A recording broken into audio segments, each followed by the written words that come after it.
বিসমিল্লাহির আসসালামু আলাইকুম। আবারও হাজির হয়ে গেলাম নতুন আরেকটি ভিডিও নিয়ে। আজকে আমি আপনাদেরকে খুবই মজার আর সুস্বাদু জামুরা মাখা তৈরি করে দেখাবো। এই জামুরা মাখাটা দেখতে যতটা সুন্দর, খেতে কিন্তু ভীষণ মজার। আর তৈরি করার নিয়মটা কিন্তু খুবই সহজ। তাহলে চলুন দেখা যাক আমি জামুরাটাকে কিভাবে মাখাই। জামুরা মাখার জন্য জামুরাটাকে নেওয়ার পরে জামুরার উপরে যে সবুজ খোসাটা ছিল, এই খোসাটাকে আমি ফেলে দিয়ে ভিতরের যে দানা অংশগুলো থাকে ওই দানার অংশটাকে ছুটাই নিয়ে নিয়েছি। এখন আমরা জামুরাটাকে মাখাবো, এই জন্য একটা প্লেট নিয়ে নিলাম। প্লেট নেওয়ার পরে এর মধ্যে খুবই সামান্য একটু লবণ দিয়ে দিলাম, 1 চামচেরও কম লবণ দিয়ে দিলাম। চিনিটাকেও আমি কিন্তু 1 চামচেরও একটু কম দিয়ে দিলাম, কারণ জামুরাটা আমার কিন্তু খুব বেশি টক না, হালকা হালকা টক, তো মিষ্টির পরিমাণটাই বেশি। যাই হোক আর কি, এই জন্য বেশি চিনি কিংবা বেশি লবণটা কোনো কিছুই দিব না।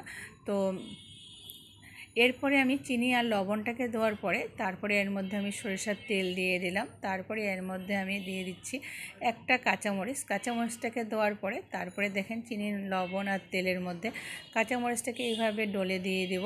ডলার কাজটা আমি কিভাবে করতেছি, আপনারা যদি মুখের কথা না শুনে একটু হলেও ভিডিওটা খেয়াল করে দেখেন, তাহলেই কিন্তু বুঝতে পারবেন।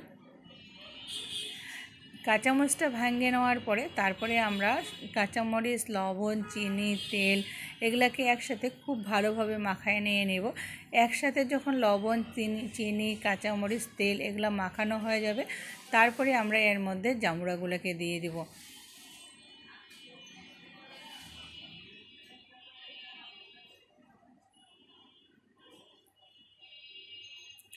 জামুরাটাকে দিয়ে দিলাম। জামুরাটাকে দেওয়ার পরে তারপরে আমরা খুব ভালোভাবে একসাথে আমরা কিন্তু মাখায় নিয়ে নেব। চিনি, লবণ, তেল, জামুরা এগুলোকে কিন্তু খুব ভালোভাবে একসাথে মাখায় নিয়ে নেব।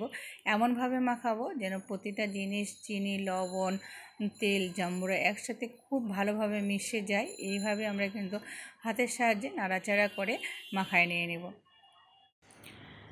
খুব ভালোভাবে নাড়াচাড়া করে মাখায় নিয়ে নিলাম। দেখেন আমার জামুরাটা কিন্তু খুব সুন্দর করে মাখানো হয়েছে। আর এইভাবে আপনারা যদি কেউ কখনো কোনো দিনও জামুরা মাখা না খেয়ে থাকেন, একবার হলো আমার ভিডিওটা ফলো করে একবার হলো আপনারা খেয়ে দেখবেন এই জামুরা মাখাটা খেতে কতটা সুস্বাদু আর কতটা ইয়ামি হয়, তখন আপনারা কিন্তু নিজেরাই বুঝতে পারবেন। যাই হোক আর কি, আমার জামুরা মাখার করার কাজ আপনাদের কাছে যদি ভালো লাগে থাকে আর একটু হলেও উপকারে আসে থাকে, তাহলে অবশ্যই আমার চ্যানেলটিকে লাইক, কমেন্ট করে সাথে থাকেন। আর চ্যানেলটিকে সাপোর্ট করার জন্য সাবস্ক্রাইব করিয়েন। আমার পরিবারের জন্য দোয়া করিয়েন। আল্লাহ হাফেজ।